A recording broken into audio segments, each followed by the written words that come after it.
అమ్మమ్మ ముచ్చట్లు, తోట జయంతి మీ అమ్మమ్మ వచ్చేసాను. మీకు ఒక కథ చెప్తాను. చిన్నప్పుడు మేము వినేదే మా నానమ్మోళ్ళు, మా అమ్మమ్మోళ్ళు చెప్పిందే. ఒంటి కన్ను రాక్షసుడు కథ. అదేమంటే ఒక 5 మంది అన్నదమ్ములకి ఒకే ఒక చెల్లెలు అనమాట. 5 మంది అన్నదమ్ముళ్ళు ఆ చెల్లెలంటే చాలా ఇష్టం వాళ్ళకి.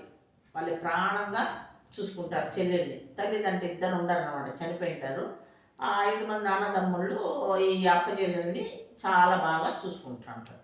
చూసుకుంటా ఉంటే వీళ్ళకి వ్యాపారం ఏమంటే గాజులు అమ్ముకొని బ్రతుకుతూ ఉంటారనమాట. ఊర్లో గాజులు అమ్ముకొని బతుకుతూ ఉంటారు. వీళ్ళు ఇల్లు ఒక ఊరికి దూరంగా అడవిలో ఒక ఇల్లు కట్టుకొని ఉంటారు. ఇల్లు కట్టుకొని వాళ్ళ చెల్లెలు పెట్టుకొని వీళ్ళు ఉంటారనమాట. వీళ్ళు ఒక్కొక్కసారి ఒక సంవత్సరంలో ఒక నెల రోజులు బయట గాజులు అమ్ముకొని వచ్చి బ్రతుకుతూ ఉంటారనమాట. బ్రతుకుతూ ఉంటే ఆ సంవత్సరంలో ఒక నెల రోజులు వెళ్ళేదానికి చెల్లెళ్ళకి కావాల్సింది మొత్తం అన్ని వస్తువులు దొరకదు కాబట్టి మొత్తం తెచ్చిపెట్టేసి చెల్లెళ్ళకి జాగ్రత్త చెప్పి ఎవరు పిలిచినా మీరు వెళ్ళొద్దమ్మా, ఎవరు పిలిచినా పలక్కు అని చెప్పి ఇంటి ముందర వాళ్ళు ఒక చెట్టు నాటేసి వెళ్తారనమాట. ఈ చెట్టు నీకు మంచోళ్ళైతే తలుపు తీయని చెప్తుంది, లేదంటే తీయద్దని చెప్తుంది అని చెప్పి ఒక మహామంత్రం శక్తి కలిగిన ఒక వృక్షాన్ని, ఒక చెట్టుని ఇంటి ముందర నాటేసి వెళ్తారనమాట. వాళ్ళు అన్నదమ్ములు 5 మంది వెళ్ళి వాళ్ళు వ్యాపారానికి వెళ్తారు. ఈ అమ్మాయి ఇంట్లో ఏ తలుపు తీయకుండా ఇంట్లోనే తన పనే, తన వంట ఏమో తనేమో అది చేసుకుంటూ ఉంటుందన్నమాట.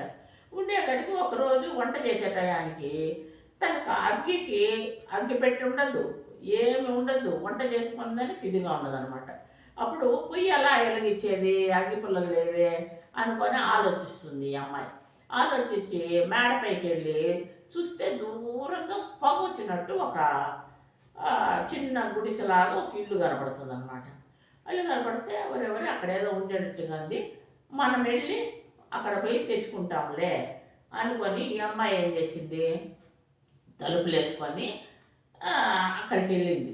ఎక్కడికి? ఆ చిన్న పూరి గుడిసెలాగా ఒక ఇల్లు ఉంటే అక్కడికి వెళ్ళింది. వెళ్ళి ఒక అవ్వలాగా కూర్చోలేదు, ఒక ముసలిది కూర్చొని ఉండేకాడికి, అవ్వ అవ్వ నాకు అగ్గి కావాలి, ఆ అగ్గి ఇచ్చినామంటే నేను పొయ్యి ముట్టించుకుంటాను, నేను వంట చేసుకోవాలవ్వా అంటే, అవునమ్మా ఈ పిల్ల బాగా అందంగా ఉంది. అది ముసిలి రూపంలో ఉండే ఒంటి కన్ను రాక్షసుడు, వాడు ముసిలి రూపంలో ఉంటాడనమాట.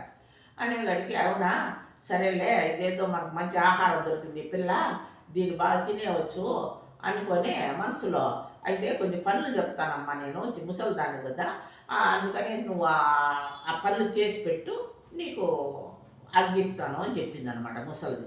అనేవాడికి ఈ అమ్మాయి ఏం చేసింది, అలాగే అవ్వ నేను చేస్తానంటే, అయితే ఈ బాయిలో నీళ్ళు ఈ తొట్టి నిండా తోడిపోయి అని చెప్పిందమ్మ. అలాగవ్వ పోస్తాను నేను అని చెప్పి ఆ బాయిలో నీళ్ళంతా తోడి తోడి పోస్తా ఉంటే పోతానే ఉంటుంది నీళ్ళు, అసలు నిలవదన్నమాట తొట్లో.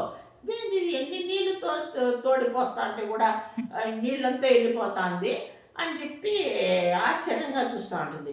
ఇదేందవ్వా ఇక్కడ నిలిచిపోయిందని పోదామనేసి వెనకాతల, ఇంటికి వెనకాల అమ్మకు చెప్తామని పోయేవాడికి ఈ ఒంటికని రాక్షసుడు కత్తి రాయి వేసి రుద్దుతూ ఉంటాడనమాట. ఇట్లా ఇట్లా ఇట్లా రుద్దుతూ ఉండేవాడికి ఇదేంది ఇదే అవ్వ అనుకుంటే, ఇదేంది వీడెవడో ఉన్నాడే ఈ ఒంటికని రాక్షసుడు అని భయపడిపోయింది ఈ అమ్మాయి.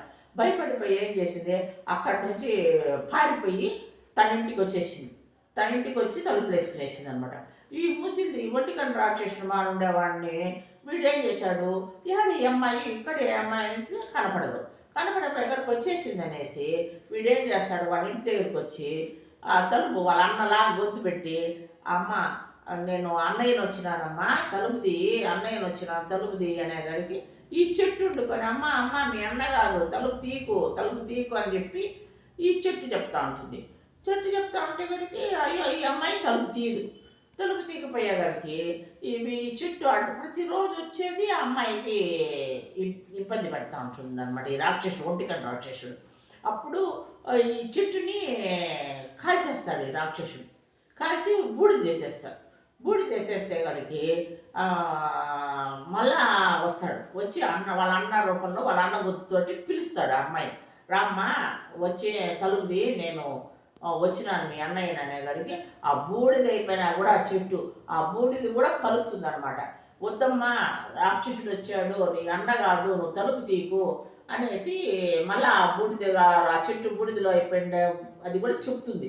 చెప్పేగడికి ఎప్పుడు ఆ మాట చెప్పేగడికి వీడి ఒంటికంటి రాక్షసుడికి ఏమి ఫలించదనమాట.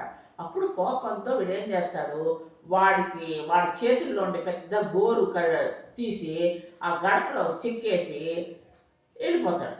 వెళ్ళిపోయేకాడికి మరుసటి రోజు వాళ్ళ అన్నయ్య వాళ్ళు వస్తారు 5 మంది వచ్చేకాడికి అమ్మ చెల్లెమ్మ తలుపు తీయని వాళ్ళ అన్నయ్య పిలుస్తాడు.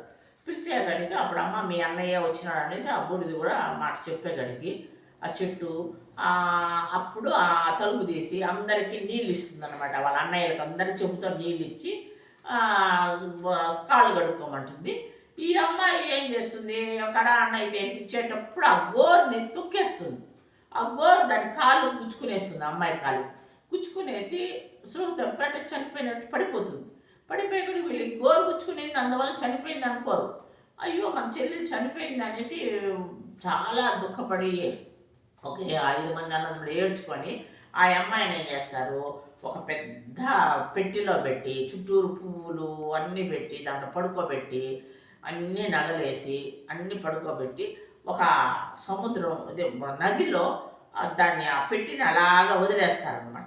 వదిలేసేకాడికి ఆ నదిలో ఈ పెట్టి కొట్టుకొని పోతూ ఉంటుంది. ఇంతలోపల ఒక రాజు గుర్రం పైన అదే దారిలో వస్తూ ఉంటాడు అనమాట. వచ్చి ఏంది మంత్రి, అక్కడేదో ఒక నదిలో ఒక పెట్టిలాగా పోతా ఉంది, ఏందో చూడనే గడికి మంత్రి వెళ్ళి ఆ పెట్టిన రాజు చూస్తే రాజా ఎవరో ఒక అందమైన అమ్మాయిని అమ్మారో పడుకోబెట్టి చేసినారు. అమ్మాయి ఏదో ఏమైందో తెలియదా, చనిపోయిందో బతుకుందో తెలియటం లేదు, పోతా ఉంది నదిలో అని మంత్రి చెప్పినాడు అనమాట. అప్పుడు ఆ అమ్మాయిని తీసుకొచ్చి రాజు అంతా చూసి ఒక వైద్యుని పిలిపించి మొత్తం చూపిస్తాడు. ఏమంటే ఆ ప్రాణం ఉంది మహారాజా, ఈ పాప కాళ్ళు ఏదో విషం ఎక్కువ ఉండదు అని చెప్పి ఆ గోరుని తీసేసి ఆ అమ్మాయికి వైద్యం చేసి వైద్యుడు ఆ అమ్మాయి బాగా బతుకుతుంది అనమాట. బతికి ఆ అమ్మాయిని రాజు వాళ్ళ ఇంట్లో పెట్టుకో ఉంటాడు. వాళ్ళ ఇంట్లో పెట్టుకో ఉండేకాడికి వీళ్ళు వాళ్ళ అన్నయ్యలు ఎక్కడుండారు ఏమని అడిగితే ఏమీ చెప్పలేదన్నమాట. ఈ అమ్మాయి బయట ప్రపంచమే తెలియదు. అప్పుడు ఇంట్లోనే ఉండేకాడికి ఎప్పుడు వచ్చినా ఎవరైనా గాజులు వస్తే మాత్రం నాకు గాజులు వేయించు అని రాజుకు చెప్పుంటుంది అనమాట ఈ అమ్మాయి. సరే అలాగే నీకు గాజులు అంటే ఇష్టమా, ఎవరు గాజులు వస్తే వాళ్ళు నేను పిలుస్తాలే అని చెప్పుంటాడు రాజు. అప్పుడు ఈ అమ్మాయి ఏం చేసింది, ఒకరోజు వాళ్ళ అన్నదమ్ముళ్ళు ఆ వీధికి రాజు ఉండే వీధికి గాజులు ఎత్తుకొని వచ్చినారు. గాజులు ఎత్తుకొని వచ్చేగడికి గాజులు కావాలనేగడికి గాజులు వేసేదానికి వాళ్ళు లోపల ఉంటారు కదా, రాజులు అంతా బయట రారు కాబట్టి కిటికీలో నుంచి చెయ్యి ఇచ్చి గాజులు వేయమని చెప్పేగడికి వాళ్ళ అన్నయ్య చెయ్యి చూస్తానే ఇది వాళ్ళ చెల్లెలుగా ఉందని చెప్పి కళ్ళ నీళ్ళు పెట్టుకొని వాళ్ళ ఆ చెయ్యి పైన అంతా ఆయన కళ్ళల్లో నుంచి నీళ్లు గారుతుంది అనమాట. అది పడేగాడికి వాళ్ళ చెల్లెలు తలెత్తి ఎవరనిచ్చి కిటికీలో నుంచి చూస్తుంది వాళ్ళ అన్నయ్య. అప్పుడు అన్నయ్య నేను చెల్లెలు అనేగాడికి వాళ్ళు చాలా సంతోషమయ్యి రాజుతో జరిగిందంతా చెప్తారు. మా రాక్షసుడి మా చేసినాడు నా చెల్లెల్ని, అందువల్ల మేము చనిపోయిందని కొన్ని నీళ్ళలో పెట్టేశాము. ఈ అమ్మాయి మా చెల్లెలు మహారాజా, మా చెల్లెలు మాతోటి పంపించండి అంటే, మీ చెల్లెలు అంటే నాకు నచ్చింది, నేను పెళ్లి చేసుకుంటాను మీ చెల్లెల్ని అని చెప్పి వాళ్ళ అన్నదమ్ములంతా ఆ రాజుకే వాళ్ళ చెల్లెల్ని పెళ్లి చేసి సంతోషంగా అందరూ కలిసి ఉంటారనమాట. ఇది ఒక కథ.